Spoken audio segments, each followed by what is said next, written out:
When I suffered from major depressive disorder, my academic performance plummeted. When my mother saw the big red F on my exam paper, she was so furious that she tied my hands behind my back and threw me into the fish pond. I scrimped and saved to send you to tutoring classes, and this is how you repay me? Stop with this depression nonsense. You're just being dramatic. You need a wake-up call. Stay in that pond until you come to your senses. The weather was cold, and the water was freezing. I was never a good swimmer, so I could only beg for mercy. My mother, however, ignored my pleas. She forcibly dragged my father away to attend my cousin's college send-off party. The waterweed wrapped around my feet and pulled me under. I decided to stop struggling. Mom, I'm sorry I couldn't be the perfect student you keep hoping for. Maybe you'll be relieved to be rid of me. Mom, please let me out of the pond. I'm really scared. I was standing unsteadily in the pond. My feet had sunk into the muddy bottom, and the water reached my chest.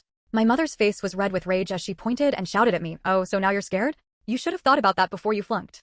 I work all day, then come home at night to help your father feed the fish. I skip meals and wear the same old clothes just to pay for your tutoring classes. Is this how you think me?"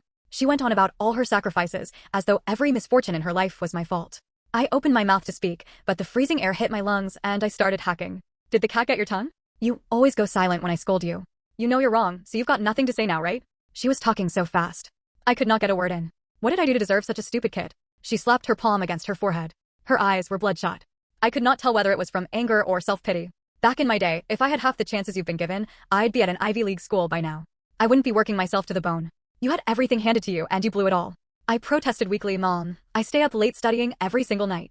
I'm really trying. Don't give me that nonsense. She scoffed and looked at me with contempt. I bet you were up all night glued to your phone. You've always been a pro at putting on a pathetic act. Listen, on the day you turn 18, you're on your own. I'd like to see what kind of future you'll have when you can't even get into college. Mom, please stop pushing me. I was shivering from the cold. Maybe I'm really just not cut out for school. I could get a job instead.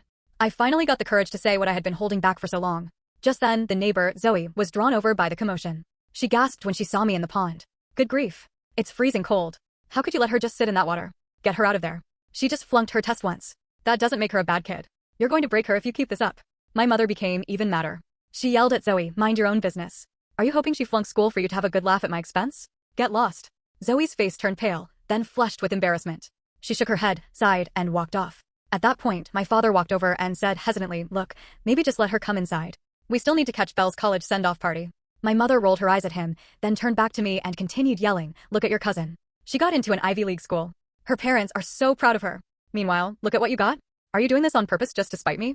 Stay in that pond until you come to your senses." My father said reluctantly, "What if she catches something from this? She's still young. We could have just sat her down and had a talk." My mother cut him off sharply. "This is all your fault. You coddle her constantly, and now she has zero sense of responsibility. If she had even an ounce of gratitude, she never would have flunked such a test."